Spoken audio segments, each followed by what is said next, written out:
ఈరోజు మనం note ప్యాడ్లో daily మనం ఆహ్, చేసే వర్క్‌ను ఎలా సేవ్ చేసుకోవాలి? ఆటోమేటిక్‌గా ఆహ్, డేట్ అండ్ టైమ్ స్టాంప్ ఎలా స్టోర్ అవుతుంది? అనేది తెలుసుకుందాం. ఫస్ట్ ఆఫ్ ఆల్ మనం ఒక నోట్ ప్యాడ్ అనేది క్రియేట్ చేసుకుందాం.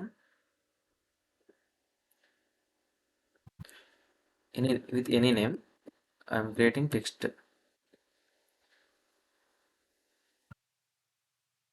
టెక్స్ట్ ఫైల్ అనేది క్రియేట్ చేశాను.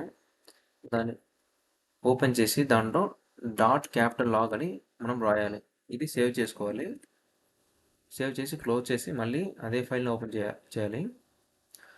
సో ఇక్కడ చూడండి, ఈరోజు డేట్ మనం ఎంటర్ చేయకపోయి ఎంటర్ చేయకపోయినా అదే ఆటోమేటిక్గా వచ్చింది, రిఫ్లెక్ట్ అవుతుంది టైం స్టాంప్తో సహా. సో మనం ఇక్కడ ఈరోజు ఏం వర్క్ చేసామో అనేది రాసుకోవచ్చు. నెక్స్ట్ డే కూడా నెక్స్ట్ టైం స్టాంప్, సపోజ్ ఒక 10 మినిట్స్ కానీ మళ్ళీ ఓపెన్ చేస్తే మళ్ళీ అదే టైం స్టాంప్ కూడా అప్డేట్ అయ్యి మనకి నెక్స్ట్ లైన్లో ఎంటర్ అవ్వడం జరుగుతుంది. ప్రతిరోజు ఇలా సేవ్ చేసుకోవచ్చు. సపోజ్ ఇక్కడ నేను today is my first day అని రాస్తున్నాను.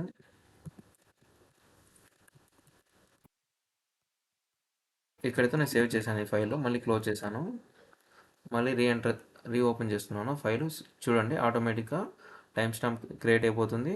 డేట్ ఫార్మాట్ సేమ్ అలానే ఉంటుంది. న్యూ డేట్ అయితే న్యూ డేట్ క్రియేట్ అవుతుంది. సేమ్ ఇక్కడ కూడా సెకండ్ డే,